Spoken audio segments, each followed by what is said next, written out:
Hey, it's Doug, growing in Faith Farm. 40 degrees today around the homestead. I was going to. A lot of people ask us how we handle our. It might be too dark, huh? How we handle our compost. You know, our number ones and number twos. So I'm in the back door here.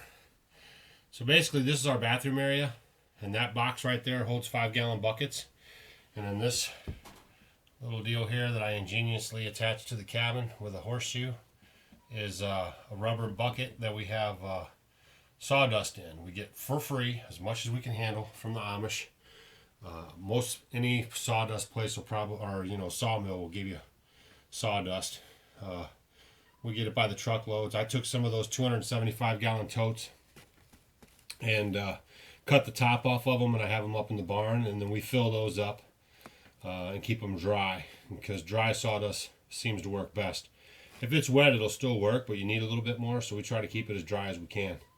But that bucket right there houses a 5-gallon bucket, and then that's where we go to the restroom. Okay, sorry for that poor quality video right there. So we're gonna go over here. I'm gonna show you some stuff and get you a little dizzy from watching my poor camera work here. All right, so what I'm going to do first is show you a little something. When we first moved here, we started this system. Of course, we're going on our 5th year. We got here in 4th year. See this right here?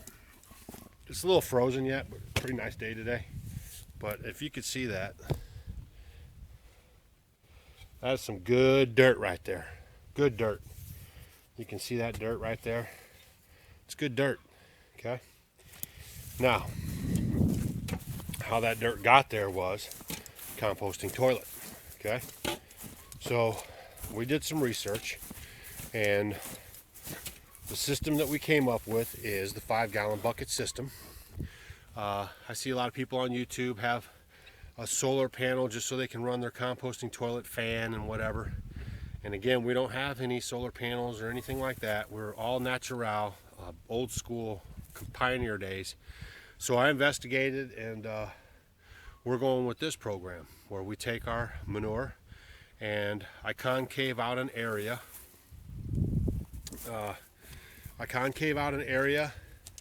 And put straw down like a sponge, and then I start to fill that up with our compost. Every time I fill up the compost, I cover it with straw, and then when I add to it, I peel back all the straw and I create another indentation, and I add to it again. That's Bruno. He's one of our male cats that we have around the farm. And then this process goes on for 1 year. Okay. Now, after you fill that up in 1 year, then what you do is you let it sit for 1 year, and then after that, basically it's 2 years. You can use it however you see fit. You could put it around plants. You could put it around vegetations, like your blackberries or blueberries or anything like that, because it's a very good amended soil by the time it breaks down and turns into dirt. Okay. And now, if you're kind of squeamish about it, some people are, you can let it set a whole nother year. And the longer you let it set, the better it gets. Okay. And there's zero chance of anything going on. We've done a lot of research. This has been going on for thousands and thousands of years. Okay. And it's just another way too that we say sustainable here at Growing in the Faith Farm. We don't have any chemicals in the septic tank. We don't have anything like that, or solar panels or anything that could go out on us, causing us not to be able to use this composting toilet. It's a very simple system. Okay. And we did a lot of research on it before we started using it, and now we're going on to our 4th year in, and it's been working great. And I showed you that dirt that it produces. So basically, we have some buckets here. You can see our row of buckets. Hopefully you're getting all this stuff. And the green buckets we start off with, and then once I start seeing orange buckets, in case I don't switch out the toilet, the wife does or something, as soon as I start seeing those orange buckets, I know it's about time to start thinking about composting the toilets. Okay. So you put your number ones and number twos all in the same bucket. I see a lot of people separating them, but basically you need that moisture in with the number two as it's breaking down to effectively break it down. Okay, I don't know why some people separate them. It just must have been something they saw, or I don't know how they're getting rid of it at the end, the end of it.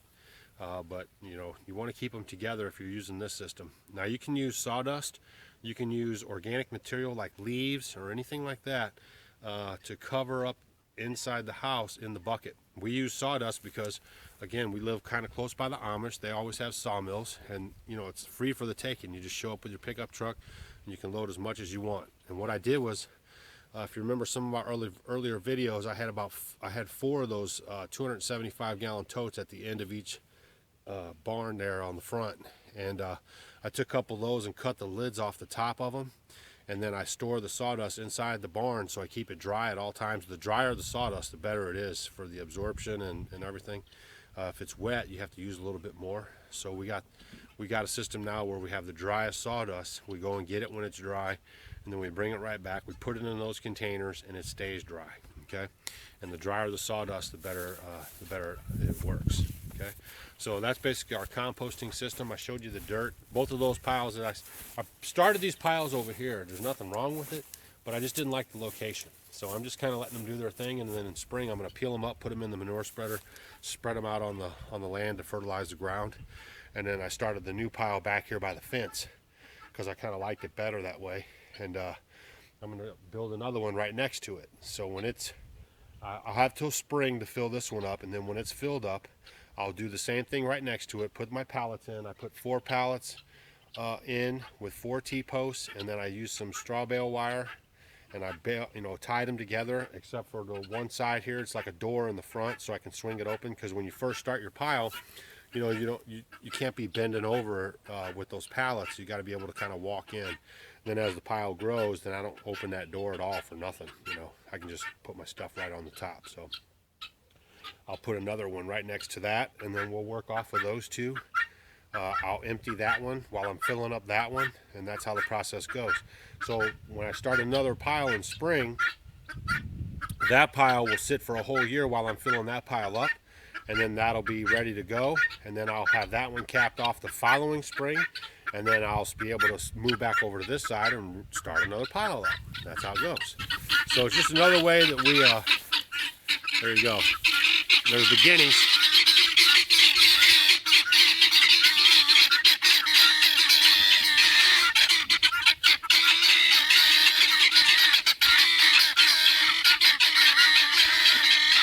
Are they something or what?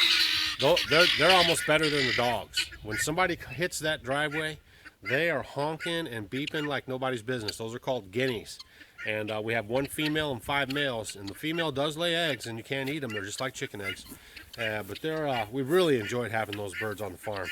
They've been really neat. And they house right in with the chickens. They go in there at nighttime just like the chickens. They eat ticks and bugs, stuff that the chickens might miss. So that's one reason we got them too, is to help with the tick control around here. We have ticks here, and they're just going on and on. Remember, in my other video, I just love the animals around here, that we have on our farm. We have shalom with our animals. We have a good time with them, and they have a lot of character, and they all get along really good. So it's pretty good. So basically, I was just dropping off this video talking about how we handle our manure on the farm. Like some of the Amish, they actually still use outhouses, and then they burn it and borax it and all this kind of stuff, and then we don't do that. We use this composting system that's tried and true, been around for a long time, and as you saw by the very beginning of the video, the dirt that comes out of that is awesome, and you can use it anywhere on the farm. If you don't want to put it around food that you eat, you can just put it around your basic trees, and I mean, this stuff's awesome. So just another idea for you if you're thinking about living off grid and you're trying to get some ideas on how to do certain things. And then also keeping your expenditures down, because obviously getting solar panels and buying those composting toilets with fans and all this stuff, those things are expensive. I don't have much wrapped up in them buckets. I don't have much wrapped up in that little box I built.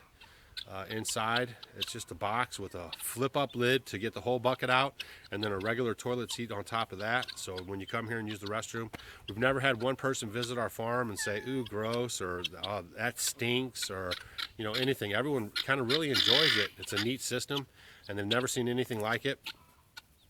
So it always, has a little conversation. As soon as somebody comes here that's never been here before, the first thing we do is we take them into the bathroom and give them the breakdown on how we use the restroom here. And my grandkids are up right now, and they just love it. My granddaughter's always in there checking it out, going to the bathroom. I've never seen a kid use the restroom so much. She just thinks it's neat and fun and all that stuff. So, all right, so this is our video on how we compost manure on the farm. And hopefully it was educational and beneficial. If you got any questions, just leave them down below, and I'll be glad to answer your questions. I always try. That's one thing. I go to some sites and I leave comments, and I never hear an answer back from anybody. But one thing I always try to do, and I'm very dedicated to, is answering the questions that people have. Okay, so keep the questions coming in. We appreciate you watching. If the first time you've, hey, shh. If this is the first time you checked out our videos, please hit the subscribe button. Put us on Facebook. Show your friends. We just want to take people back to the old days, the good old days, not the wild, wild west, but the days where the pioneers were out there forging forward for a country brave and true, and living simply. It's a hard life. Let me rephrase that. It's not really that hard of a life, but it's just that you're so soft that everything that we do right now that you're looking at and you're watching these videos of other people living off grid, you're thinking that it's really hard. It's a physical deal. I mean, I stay in shape, and it's a physical deal, but it's very, very rewarding. And again, thanks for watching. Hit the subscribe button, and I'm out of here. Shalom.